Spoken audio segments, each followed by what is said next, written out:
ಓಂ ಶ್ರೀ ಗುರು ಬಸವಲಿಂಗಾಯ ನಮಃ. ಸರ್ವರಿಗೂ ಶರಣ ಶರಣ. 5 ಮತ್ತು 6ನೇ ಸೂತ್ರ.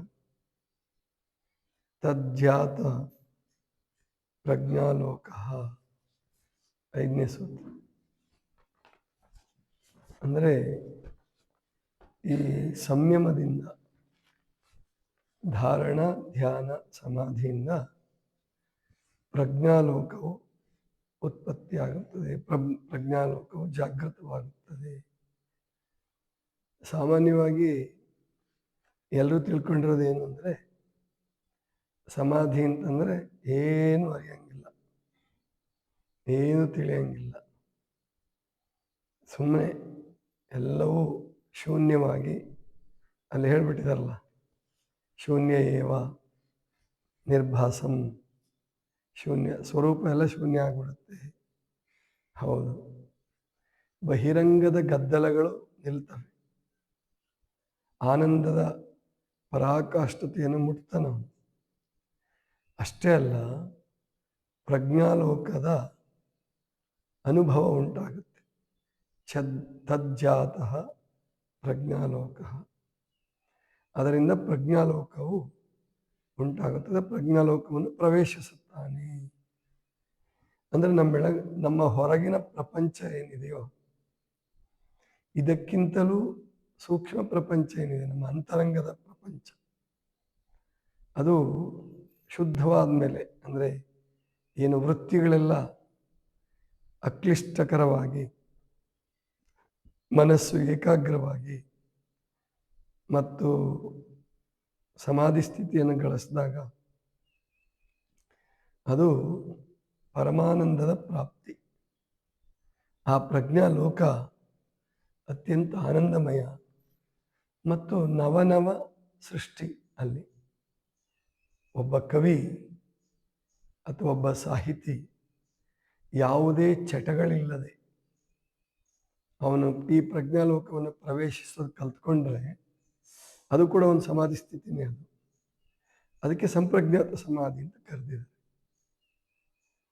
Doctor KV. ಪುಟ್ಟಪ್ಪನವರು, ಕುವೆಂಪು ಅವರು ಒಂದು ಕಡೆ ಒಂದು ಮಾತು ಹೇಳಿದಾರಂತೆ,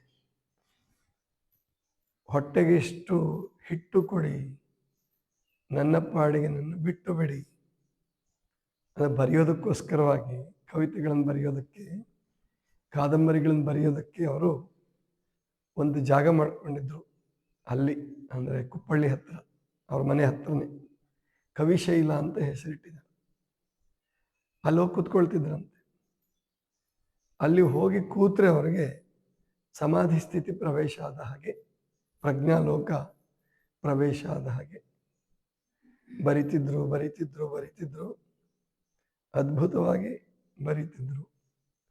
ಅದಕ್ಕೆ ಆ ಬರೆಯೋದ್ರಲ್ಲಿ ತಲ್ಲೀನ ಆದಾಗ ಯಾವುದೂ ತೊಂದರೆ ಕೊಡಬಾರ್ದು, ವ್ಯವಹಾರ ಬರಬಾರ್ದು. ಅದಕ್ಕೆ ಒಬ್ಬ ವ್ಯಾಪಾರಿ ಕವಿ ಆಗಕ್ಕಾಗಲ್ಲ, ಒಬ್ಬ ಕವಿ ವ್ಯಾಪಾರಿ ಆಗಕ್ಕಾಗಲ್ಲ. ವ್ಯಾಪಾರಿಯ ಲೋಕ ಅದು ಬಹಿರಂಗದ ಲೋಕ, ಕವಿಯ ಲೋಕ ಅದು ಪ್ರಜ್ಞಾಲೋಕ. ಕವಿ, ಸಾಹಿತಿ ಮತ್ತು ಒಬ್ಬ ದಾರ್ಶನಿಕ, ಒಬ್ಬ ಒಳ್ಳೆ ಯೋಗಿ, ಸ್ವಾಮೀಜಿ, ಒಬ್ಬ ಒಳ್ಳೆ ಸ್ವಾಮಿ, ಒಳ್ಳೆ ಯೋಗಿ ಆಗಬೇಕಾದ್ರೆ ಅವನು ಪ್ರಜ್ಞಾಲೋಕವನ್ನು ಪ್ರವೇಶಿಸಿದರೆ ಮಾತ್ರ ಆಗುತ್ತೆ. ಇಷ್ಟೇ ಅಲ್ಲ, ಭಾಷೆ, ದೇಶ ಇವೆಲ್ಲ ಸಮೃದ್ಧಗೊಳ್ಳೋದು ಅಂತಹ ಪ್ರಜ್ಞಾಲೋಕದ ಜಾಗೃತಿಯ ಜನರಿಂದ ಮಾತ್ರ. ನಮ್ಮ ಕನ್ನಡ ಕವಿಗಳಿಂದ ಶ್ರೀಮಂತ ಆಯಿತು ನಿಜ. ಪಂಪ, ರನ್ನ, ಜನ್ನ, ಪೊನ್ನ ಅವರೆಲ್ಲ ಶ್ರೀಮಂತಗೊಳಿಸಿದ್ರು, ಹೌದು. ಅದಕ್ಕಿಂತ ಹೆಚ್ಚು ಶ್ರೀಮಂತಗೊಳಿಸಿದವರು ಶರಣರು. ಯಾಕೆಂದರೆ ಅವರು ಪ್ರತಿನಿತ್ಯ ಪೂಜೆಯ ಸಂದರ್ಭದಲ್ಲಿ, ಧ್ಯಾನದ ಸಂದರ್ಭದಲ್ಲಿ ಶಿವಯೋಗ ಸಮಾಧಿಯನ್ನು ಪ್ರವೇಶಿಸಿ ಹೊರಗೆ ಬರ್ತಾ ಇದ್ದರು. ಅವರು ಬೆಳಗ್ಗೆ 3 ಗಂಟೆಯಿಂದ 5 ಗಂಟೆವರೆಗೆ, 6 ಗಂಟೆ ಒಳಗಡೆ ಪೂಜೆ ಮುಗಿಸ್ಕೊಂಡು ಆ ಧ್ಯಾನ ಏನು ಲಿಂಗಾಂಗ ಸಾಮರಸ್ಯ ಅಂತ ಏನು ಪಡಿತಿದ್ರಲ್ಲ, ಅದನ್ನು ಪಡೆದು ಹೊರಗೆ ಬಂದ್ರಪ್ಪ ಅಂದರೆ ಅವರ ನಡೆ ನುಡಿ ಎಲ್ಲವೂ ಪ್ರಜ್ಞಾಲೋಕದ ಪ್ರೇರಣೆಯಿಂದ ಬರ್ತಾ ಇತ್ತು. ಅದನ್ನೇ ತಜ್ಜಾತಃ ಪ್ರಜ್ಞಾಲೋಕ ತಸ್ಯ ಭೂಮಿಷು, 6ನೇ ಸೂತ್ರ, ತಸ್ಯ ಭೂಮಿಷು ವಿನಿಯೋಗ ಅಂದರೆ ಅದರಿಂದ ಆ ಪ್ರಜ್ಞಾಲೋಕದ ಅನುಭವ ಗಟ್ಟಿಯಾಗುತ್ತದೆ. ಭೂಮಿ ಅಂದರೆ ದೃಢ ಅಂತ ತಗೋಬೇಕು. ಅದರಿಂದ ತಸ್ಯ ಭೂಮಿಷು ವಿನಿಯೋಗ ಅಂದರೆ ಆ ಸಮಾಧಿ ಸ್ಥಿತಿಯ ಪ್ರಭಾವದಿಂದ ಈ ಸ್ಥೂಲ ಸೂಕ್ಷ್ಮ ಕಾರಣ 3 ಲೋಕಗಳನ್ನು ಇಟ್ಕೊಳ್ಳೋಣ. ಇಲ್ಲಿ ಸ್ಥೂಲ ಪ್ರಕ್ರಿಯೆ, ಸ್ಥೂಲ ಶರೀರ ಅಂದರೆ ಬಹಿರಂಗದ ಕೆಲಸವನ್ನು ಮಾಡ್ತಕ್ಕಂಥ, ಸೂಕ್ಷ್ಮ ಅಂದರೆ ಅಂತರಂಗದ ಲೋಕ, ಪ್ರಜ್ಞಾಲೋಕ, ಕಾರಣ ಶರೀರ ಅಂದರೆ ಅದು ಇನ್ನೂ ಆಳದ್ದು, ಇನ್ನೂ ಆಳ ಅದರದ್ದು. ಅದರಿಂದ ಅಂದರೆ ವಿಜ್ಞಾನಿಗಳು ಹುಟ್ಟುತ್ತಾರೆ, ತತ್ವಜ್ಞಾನಿಗಳು ಹುಟ್ಟುತ್ತಾರೆ, ಆಮೇಲಿಂದ ಯೋಗಿಗಳು ಅದರಿಂದನೇ ಹುಟ್ಟೋದು. ಮತ್ತು ಉಪನಿಷತ್ತುಗಳಾಗಲಿ, ವಚನ ಸಾಹಿತ್ಯ ಆಗಲಿ, ಆಮೇಲಿಂದ ಶೇಕ್ಸ್ಪಿಯರ್ನ ನಾಟಕಗಳು ಅಂತಲೂ ಹೇಳೋಣ ಬೇಕಿದ್ರೆ. ಅವರು ಬಹಿರಂಗದ ವಿಷಯವನ್ನೇ ಹೆಚ್ಚು ಮಾತಾಡಿದ್ರು ಕೂಡ ಶೇಕ್ಸ್ಪಿಯರ್, ಅವು ಹುಟ್ಟಿದ್ದು ಅಂತರಂಗದ ಆಳದ ಲೋಕದಿಂದ, ಆ ಪ್ರಜ್ಞಾಲೋಕದಿಂದ. ಅಂದರೆ ಆ ಸಮಾಧಿ ಸ್ಥಿತಿ ಕೂಡ ಕೆಲವು ಕಡೆ ಸಮಾಧಿ ಸಂಪತ್ತು ಅಂತ ಕರೀತಾರೆ. ಈ ಅದ್ವೈತ ಮಾರ್ಗದಲ್ಲಿ ಷಟ್ ಸಂಪತ್ತು ಅಂತ ಕರೀತಾರೆ. ಅದರಲ್ಲಿ ಸಮಾಧಿ ಕೂಡ ಇದೆ. ಅಂದರೆ ಸಮಾಧಿಯ ಆ ಪ್ರಾಪ್ತಿ ಇದೆಯಲ್ಲ, ಅದು ಜಡವಾದ ನಿದ್ರೆ ಅಲ್ಲ, ಸುಷುಪ್ತಾವಸ್ಥೆ ಅಲ್ಲ. ಸುಷುಪ್ತಾವಸ್ಥೆಯನ್ನು ದಾಟಿ ತುರ್ಯಾತೀತ ಅವಸ್ಥೆಯನ್ನು ಮುಟ್ಟಿದ್ದು ಸಮಾಧಿ. ಆ ಸಮಾಧಿಯನ್ನು ಪ್ರವೇಶಿಸಿದವರಿಂದನೇ ಹೊಸ ಹೊಸ ಆವಿಷ್ಕಾರಗಳು, ವಿಜ್ಞಾನ ಇರಬಹುದು, ತತ್ವಜ್ಞಾನ ಇರಬಹುದು, ಅಥವಾ ಆಧ್ಯಾತ್ಮಿಕ ಜ್ಞಾನ ಇರಬಹುದು. ಈ ಯಾವುದೇ ಜ್ಞಾನ ಹುಟ್ಟಿದರೂ ಕೂಡ ಅಂತಹ ಆಳವಾದ ಪ್ರವೇಶ ಮಾಡಿದವರಿಂದಲೇ. ಅದಕ್ಕೆ ವಿಜ್ಞಾನ, ನಾವು ಚಿಕ್ಕವರಿದ್ದಾಗ ತಪ್ಪು ತಿಳ್ಕೊಂಡಿದ್ವಿ. ವಿಜ್ಞಾನ ಅಂತಂದರೆ ಅದು ಮಾರಕ, ಕೆಟ್ಟದ್ದು. ಚರ್ಚಾ ಸ್ಪರ್ಧೆಗಳಲ್ಲೆಲ್ಲ ವಿಜ್ಞಾನದ ವಿರುದ್ಧವಾಗಿ ಮಾತಾಡ್ತಾ ಇದ್ದೀನಿ ನಾನು. ವಿಜ್ಞಾನ ಏನು ಆಧುನಿಕ, ಅದು ಪರಮಾಣುಗಳು, ಬಾಂಬ ಅಂತ ಅದ್ರ ಬಗ್ಗೆ ಮಾತಾಡ್ತಿದ್ದೆ. ಆದರೆ ಅಧ್ಯಯನ ಮಾಡ್ತಾ ಮಾಡ್ತಾ ಹೋದ ಹಾಗೆ ಇವತ್ತು ನಾವೇನು ಇಂತಹ ಒಂದು ಲೋಕವನ್ನು ಪ್ರವೇಶ ಮಾಡಿದ್ದೀವಿ. ಈಗ ನಮಗೆ ಮಳೆ ಬರ್ತಾ ಇದೆ, ರಾತ್ರಿಯಿಂದ ಬೆಳಗ್ಗೆ ತನಕ ಮಳೆ ಬರ್ತಾ ಇದೆ, ಚಳಿ ಇದೆ. ಇಂಥದ್ರಲ್ಲೂ ಕೂಡ ಈ ಕಾರ್ಯಕ್ರಮ ನಡೆಸಬೇಕು ಅಂದರೆ ನಮಗೆ ಏನದು UPS ಗೊತ್ತಾಯ್ತಲ್ಲ, ಅನ್ಇಂಟರಪ್ಟೆಡ್ ಪವರ್ಸ್ ಸಿಸ್ಟಮ್ ಅಥವಾ ಸರ್ವಿಸ್ ಅದಿದೆ. 4 ಬ್ಯಾಟ್ರಿಗಳು, ಅಂದರೆ ಅಂಥ ಅದ್ಭುತವಾದಂಥ UPS ಇದೆ. ಅದಕ್ಕೆ ಇಷ್ಟೆಲ್ಲ ಅನುಕೂಲತೆಗಳು ಮಾಡ್ಕೊಂಡಿದ್ದರಿಂದ ಇದು ವಿಜ್ಞಾನದ ಪ್ರಭಾವ.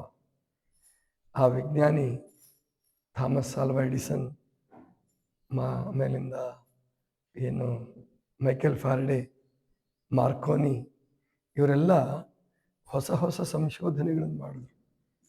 ಈಗ ಸೋಲಾರ್ ಪ್ಯಾನಲ್ ಮತ್ತು ಬೇರೆ ಬೇರೆ ಬೇರೆ ಬೇರೆ ಅದರಲ್ಲಿ ಒಳ್ಳೆ ಯಂತ್ರಗಳನ್ನು ಕಂಡು ಹಿಡಿದ್ರು. ಇವಾಗ ಜಾರ್ಜ್ ಸ್ಟೆಫನ್ಸನ್ ಆಗಿನ ಕಾಲದಲ್ಲಿ, ಸುಮಾರು 200 ವರ್ಷಗಳಿಗಿಂತ ಮೊದಲು ರೈಲ್ವೆ ಎಂಜಿನ್ ಕಂಡು ಹಿಡಿದಿದ್ದು. ಈಗ ಹೈಡ್ರೋಜನ್ ಎಂಜಿನ್ ತನಕ ವಿಕಾಸ ಆಯಿತು. ಅಂದರೆ ಈ ಸಮಾಧಿ ಲೋಕ ಇದೆಯಲ್ಲ, ಆ ಪ್ರಜ್ಞಾಲೋಕ ಇದೆಯಲ್ಲ, ಅಥವಾ ಸಮಾಧಿಯ ಶಕ್ತಿ, ಸಮಾಧಿಯ ಸಂಪತ್ತಿದೆಯಲ್ಲ, ಅದು ಮನುಷ್ಯನಿಗೆ ಹೊಸ ಹೊಸ ಜಗತ್ತನ್ನು, ಹೊಸ ಹೊಸ ಜಗತ್ತಿಗೆ ಪ್ರವೇಶ ಕೊಡ್ತದೆ. ಹೊಸ ಹೊಸ ಸಂಶೋಧನೆಗಳಾಗ್ತವೆ. ಅವನು ಏನು ಗುರುತ್ವಾಕರ್ಷಣವನ್ನು ಕಂಡಿಡಿದ್ನಲ್ಲ, ಅವ್ರಿಗೆ ಸಮಾಧಿ ಅನ್ನೋ ಶಬ್ದ ಗೊತ್ತಿಲ್ಲ. ಪ್ರಾಯಶಃ ಐನ್ಸ್ಟೀನ್ಗೂ ಕೂಡ ಸಮಾಧಿ ಸ್ಥಿತಿ ಅಂದರೆ ಗೊತ್ತಿಲ್ಲ. ಆದರೆ ಅವರು ಜನ್ಮ ಜನ್ಮಾಂತರಗಳಲ್ಲಿ ಮಾಡಿದ ಸಾಧನೆ, ಅದು ಸಾಧನೆ ಅಂದರೆ ನಮ್ಮ ಭಾರತಕ್ಕೆ ಬಂದು ಸಾಧನೆ ಮಾಡಬೇಕು, ಹಿಮಾಲಯದಲ್ಲೇ ಸಾಧನೆ ಮಾಡಬೇಕು ಅಂತ ಏನಿಲ್ಲ. ಅವರು ಓದೋದ್ರಲ್ಲಿ ತಲ್ಲೀನರಾದರು, ಅದೇ ಒಂದು ಧ್ಯಾನ ಆಗಿಬಿಡುತ್ತೆ. ಅದು ಈಗ ಮ್ಯಾಥಮೆಟಿಕ್ಸ್ ಏನು ಶ್ರೀನಿವಾಸ ರಾಮಾನುಜನ್ ಅವರು ಬರ್ತಾರೆ, ಒಂದು ಕ್ಷಣದಲ್ಲಿ ಒಂದು ಹೊಸ ಸೂತ್ರ ಹೇಳಿಬಿಡ್ತಾ ಇದ್ರು, ಹೊಸ ಸೂತ್ರ ಬಿಡಿಸ್ಬಿಡ್ತಾ ಇದ್ರು, ಸಮಸ್ಯೆಗಳನ್ನು ಪರಿಹರಿಸ್ಬಿಡ್ತಾ ಇದ್ರು. ಆದರೆ ಅವ್ರು ಬದುಕಿದ್ದು ಕೇವಲ 33 ವರ್ಷ. ಅವರೇನು ಪತಂಜಲಿ ಯೋಗ ಮಾಡಿದ್ರು, ಸಂಪ್ರಜ್ಞಾತ ಸಮಾಧಿ, ಅಸಂಪ್ರಜ್ಞಾತ ಸಮಾಧಿ ತಿಳ್ಕೊಂಡಿದ್ರು ಅಂತಲ್ಲ. ಅದೇ ತಿಳ್ಕೊಂಡು ಪ್ರವಚನ ಮಾಡ್ತಕ್ಕಂಥ ನಮಗೆ ಆ ಸಮಾಧಿ ಸ್ಥಿತಿಗಳು ಅಳವಟ್ಟಿದಾವೆ ಅಂತಲೂ ಹೇಳೋಕ್ಕಾಗಲ್ಲ, ಅಳವಟ್ಟಿರಲ್ಲ. ಆದರೆ ಆ ಸಮಾಧಿಯ ಒಂದು ಸ್ಥಿತಿ ಇದೆಯಲ್ಲ, ಅದು ಜಡವಾದದ್ದಲ್ಲ. ಇಷ್ಟು ನಾವು ತಿಳ್ಕೊಳ್ಳೋದು, ಅದು ಜಡವಾದದ್ದಲ್ಲ. ಹೊಸ ಹೊಸ ಲೋಕಗಳಿದೆ ಅಂತರಂಗದಲ್ಲಿ. ಬಹಿರಂಗದಲ್ಲಿ ಏನು ಚೆನ್ನಾಗಿದೆ, ಈಗ ಬಹಿರಂಗದಲ್ಲಿ ನಾವು ಅನ್ಕೊತೀವಿ, ಈಗ ವೀರೇಶ್ನಂಥ ವಿದ್ಯಾರ್ಥಿಗಳು, ವರ್ಷನಂಥ ವಿದ್ಯಾರ್ಥಿನಿಯರು ಕನಸು ಕಾಣ್ತಿರ್ತಾರೆ, ನಾವು ಚೆನ್ನಾಗಿ ಓದೋಣ, ಆಮೇಲೆ ಒಳ್ಳೆ ದೊಡ್ಡ ಕೆಲಸ ತಗೊಳ್ಳೋಣ, ಬಹಳ ಸಂಪಾದನೆ ಮಾಡೋಣ. ಇದೆಲ್ಲ ಬಹಿರಂಗದ ಯೋಗ, ಅದೊಂದು ಯೋಗನೇ.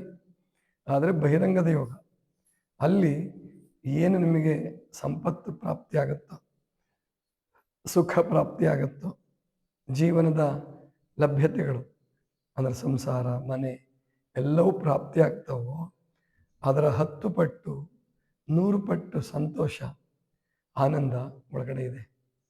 ಜೊತೆಗೆ ಈಗ ನೀವೇನು ಬಹಿರಂಗದ ಅದನ್ನು ಸಂಪತ್ತನ್ನು ಪಡಿತೀರಲ್ಲ,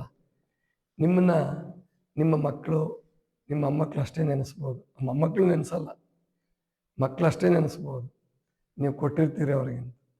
ಅದೇ ಸಮಾಧಿ ಸ್ಥಿತಿಯನ್ನು ಪ್ರಾಪ್ತಿ ಮಾಡಿಕೊಂಡು ಅವರು ಹೊಸ ಹೊಸ ಸಂಶೋಧನೆಗಳನ್ನು, ಹೊಸ ಲೋಕವನ್ನು ನಮಗೆ ತೆರೆದುಕೊಡ್ತಾರಲ್ಲ, ಅದೇ ಅವ್ರನ್ನ ಜನಾಂಗಗಳೇ ನೆನೆಸ್ತಾರೆ.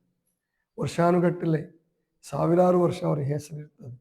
ಬುದ್ಧ, ಬಸವಣ್ಣ, ಯೇಸು ಕ್ರಿಸ್ತ, ಋಷಿಗಳು, ಶಂಕರಾಚಾರ್ಯರು, ಇವರೆಲ್ಲ ಹೊಸದನ್ನು ಕೊಟ್ಟವರು, ಹೊಸ ಮಾರ್ಗವನ್ನು ತೋರಿಸಿಕೊಟ್ಟವರು.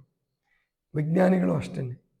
ವಿಜ್ಞಾನಿಗಳು ಯೋಗ, ಸಮಾಧಿ, ಪ್ರಜ್ಞಾಲೋಕ, ಈ ಯಾವುದೇ ಶಬ್ದಗಳನ್ನು, ಸಂಸ್ಕೃತದ ಶಬ್ದಗಳನ್ನು ಕೇಳದೇ ಇದ್ದವರು ಕೂಡ ಆ ಅಂತರಂಗದ ಲೋಕಕ್ಕೆ ಪ್ರವೇಶ ಮಾಡಿ ಅವರು ಜಗತ್ತಿಗೆ ಬಹಿರಂಗದ ಸಾಧನೆಗಳನ್ನು ಕೊಟ್ಟರು.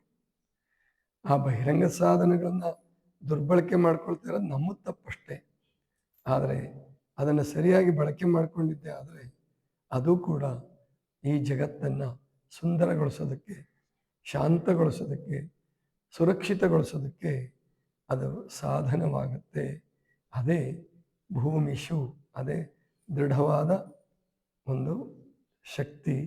ಜೊತೆಗೆ ವಿನಿಯೋಗ ಅಂದರೆ ಬಳಸೋದು ಅಂತ ತಗೋಬೇಕು. ಖರ್ಚು ಅಂತ ಅರ್ಥ ಆಗುತ್ತೆ ಈಗಿನ ಜಗತ್ತಿನಲ್ಲಿ, ಆದರೆ ಬಳಸೋದು ಅಂತ ತಗೋಬೇಕು. ಆ ಸಮಾಧಿ ಸಂಪತ್ತನ್ನು ಬಳಸಿಕೊಂಡು ಪ್ರಜ್ಞಾಲೋಕವನ್ನು ಬೆಳಗಿಸಿಕೊಂಡು ಹೊಸ ಹೊಸ ತತ್ವವನ್ನು, ಹೊಸ ಹೊಸ ಸತ್ವವನ್ನು ಈ ಜಗತ್ತಿಗೆ ಕೊಡಬಹುದು. ಇದಿಷ್ಟು ಇವತ್ತಿನ ಚಿಂತನ. ಸರ್ವರಿಗೂ ಶರಣ.